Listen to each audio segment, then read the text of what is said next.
అందరికీ నమస్కారం. ఈరోజు సైఫాబాద్ పిఎస్లో నోటీస్ ఇవ్వడానికి మమ్మల్ని అందరినీ పిలవడం జరిగింది.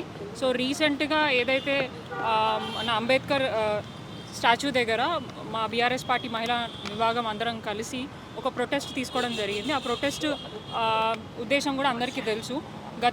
గతం అంటే రీసెంట్గా ఏదైతే ఫోక్సో కేసు బండి భగీరథ మీద రిజిస్టర్ అయిందో ఆ తర్వాత పోలీసులు ఎటువంటి చర్యలు తీసుకుంటలేరు, ప్రభుత్వం ఆ అబ్బాయి మీద ఎటువంటి చర్యలు తీసుకుంటలేదనే భావనతోటి మైనర్ బాలికకి న్యాయం చేయాలనే ఉద్దేశంతో మేమందరం కూడా అంటే కేసు రిజిస్టర్ అయినప్పటికీ అబ్బాయికి నోటీస్ ఇచ్చినా ఆయన రావట్లేదు. అండ్ ఈ ప్రభుత్వం కేంద్ర ప్రభుత్వం రాష్ట్ర ప్రభుత్వం ఆ అబ్బాయిని కాపాడే ప్రయత్నం చేస్తుంది.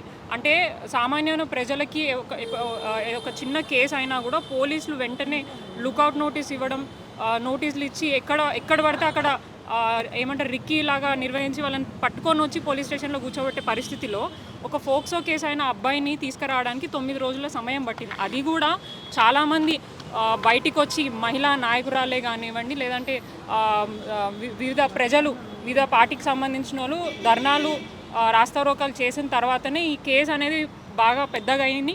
ఆ తర్వాతనే వారి మీద చిన్న ఫోక్సో కేసులో కూడా దాన్ని తక్కువ చేసి అబ్బాయిని కాపాడే ప్రయత్నం చేశారు. కాబట్టి అక్కడ మైనర్ బాలికకు అన్యాయం జరుగుతున్న ఉద్దేశంతో బీఆర్ఎస్ పార్టీ తరఫున మేమందరం మహిళలు అక్కడ ధర్నా చేస్తే ఈరోజు ఈ పోలీస్ వాళ్ళు ఇష్టం వచ్చినట్టు అంటే సెక్షన్లు కూడా మీరు చూస్తే చాలా విడ్డూరంగా ఉన్నాయి. వారి మీద దాడి చేసినామనో ఏదో అబ్స్ట్రక్ట్ చేసినామో, అది పబ్లిక్ ప్లేస్లో ఒక అంబేద్కర్ గారికి మా విన్నతి పత్రం ఇవ్వడానికి వెళితే అక్కడికి వచ్చి అసలు రాని చోటికి మేము వచ్చినామా అని చెప్పేసి మా మీద కేసులు సెక్షన్ బనాయించి ఈరోజు ఇబ్బంది పెట్టే ప్రయత్నం చేస్తున్నారు. మరి ఈ ఇంట్రెస్ట్ ఏదో నిజంగా చాలా సీరియస్ సెక్షన్ అయిన ఫోక్సో కేసు మీద ఎందుకు చూపించట్లేదు? ఇట్లా మహిళల పట్ల ఈ అనుచితంగా ఈ కేసులు పెట్టి ఇబ్బంది పెట్టే ప్రయత్నం ఎందుకు చేస్తున్నారో మాకు అర్థం అవ్వట్లేదు. సో ఈరోజు మేము ఈ కేసులను మేమేం భయపడే వాళ్ళం కాదు. బీఆర్ఎస్ పార్టీ అంటేనే ఉద్యమ పార్టీ. డెఫినెట్గా అప్పటి నుంచి ఇప్పటిదాకా ప్రజల పక్షాన ప్రజల గురించే పోరాడిన పార్టీ కాబట్టి ఇప్పుడే కానీ ఇక ముందే కానీ డెఫినెట్గా ఎక్కడ ప్రజలకు అన్యాయం జరిగినా కూడా బీఆర్ఎస్ పార్టీ తరఫున మహిళలుగా మేమందరం కూడా ముందు ఉంటాము.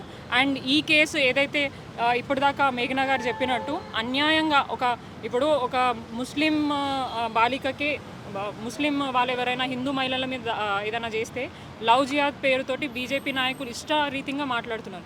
మరి ఈరోజు కూడా ఒక మైనర్ బాలిక, ఒక హిందూ బాలిక, ఒక బీసీ బాలిక మరి ఎందుకు ఇప్పుడు బీజేపీ పార్టీ మాట్లాడట్లేదు?